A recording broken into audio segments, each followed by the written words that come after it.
So, if you saw the thumbnail and found yourself wondering, Psycho 2, Mother's Day special, what's the correlation, Johnny? Isn't there an actual horror film titled Mother's Day that you should be reviewing instead? Well, the answer is twofold. Please allow me to elucidate.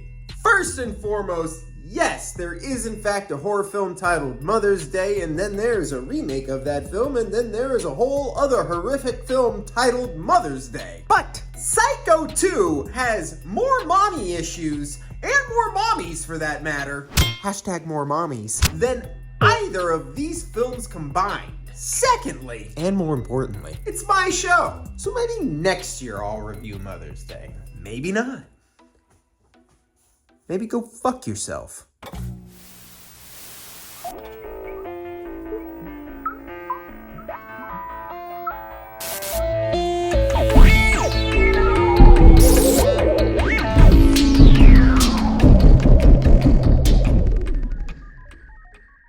Psycho 2. It is the sequel to Alfred Hitchcock's horror masterpiece and is a film no one wanted and no one asked for. But god damn it, did they give it to us? Did they give it to us good? In the film, a murderous psychopath is declared mentally sound by the state and released from prison. And then the killing begins again. Obviously, our newly released Psycho is to blame. Or is he? Well, I can't very well tell you that because it's the crux of the whole film, and we don't want to spoil anything, now do we? Give me the good stuff. Dude, this story is fucking wild. And I mean that in the best possible way. Shit jumps from plot point to plot point so seamlessly that it is astounding to me that every loose end manages to be tied up in a perfect little bow. Seriously though, Psycho, the original Psycho, has like one big twist. Psycho 2, the sequel, Psycho 2, and this is not hyperbole, has like 7 big twists. I just have no clue how Tom Holland managed to keep all his ideas straight while writing the script. I imagine it looks something like Charlie in the mailroom though. The team amassed to bring the sequel to Hitchcock's masterpiece to the big screen is nothing short of incredible. You have the aforementioned Tom Holland of Fright Night and Child's Play fame, Dean Cundey operating the camera, the legendary Jerry Goldsmith composing the score. Hell, they even got Hitchcock's daughter's blessing to make the film. And that's just who they had behind the camera. Obviously, we know who the star of the show is here,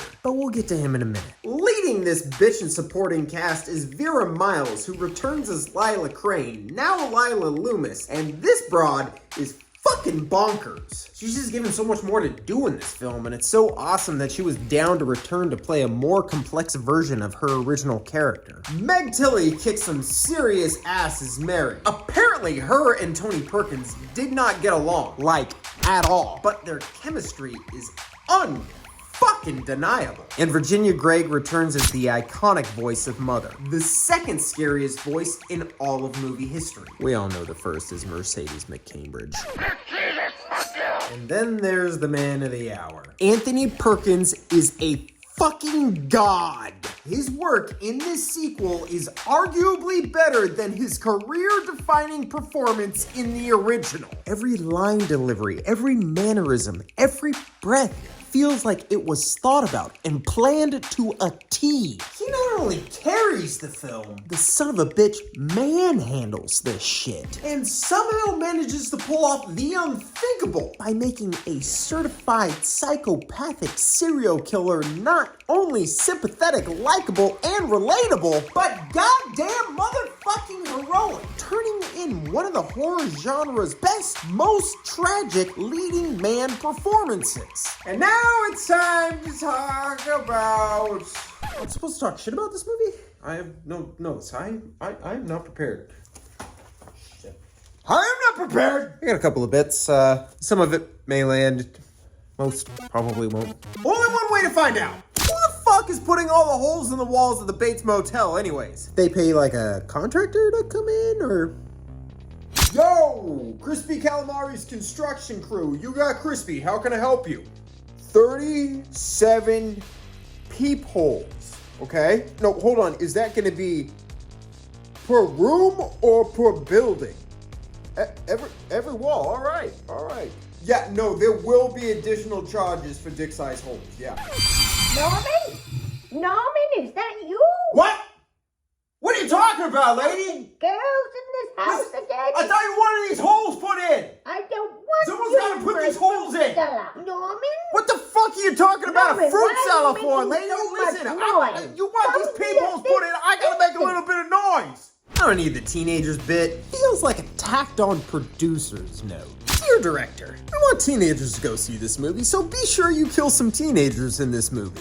Thank you. Sincerely, your capitalist pig producer pal. You cut this bit out and you can shave a solid 15 to 20 minutes off of this picture. I seriously wouldn't be surprised to find out that Dino De Laurentiis ghost produced this flick. He's over there sending messages to the director like, Ricky, it's Dino. I must tell you, there are not nearly enough dead bodies in this film, so here's what you're gonna do. You're gonna go to the Friday the 13th films, you're gonna take some of them teenagers, and you're gonna give them to me, and you're going to kill them for me, alright? You're gonna kill teenagers, so I get more of my monies. Thank you very much. Sincerely, Dino De Laurentiis. You guys are thinking, Johnny, A, that's a little offensive, and B, you just did the same bit twice and repackaged it. That's not creative. It's just lazy. Listen here, fuck faces. I told you I was not prepared. Not prepared means not prepared. I did all this on the fly. I didn't prep shit. Well, that's all I have for this segment. Like I said, had a couple of bits. Some landed, some did not. But that's showbiz, baby! Move it up! Just give me the fucking rewatch. Psycho 2 is a flick I typically watch biannually. I said biannually. Annually, you fucking perverts. With a 2-hour runtime, the movie can drag here and there, but it is a picture with so many twists and turns that if you give it a little bit of distance between viewings, say, I don't know, 1,168,000,000 miles, give or take. And if you see what I just did there, you're fucking smart. You lose track of some of those moments, and it makes for a very fresh rewatch. Unlike sequels and remakes of this day and age, Psycho 2 is not concerned with constant homages and planting Easter eggs. It is a flick that is very much trying to do its own thing. There are of course nods to the OG throughout, but every time you think this flick is gonna zig, it zags, and hard. Never once feeling like a retread, but a true blue continuation of the Norman Bates saga. Brilliant performances and a batshit narrative not only make Psycho 2 one of the greatest horror sequels of all time, that is correct, but absolutely essential viewing for any horror fan.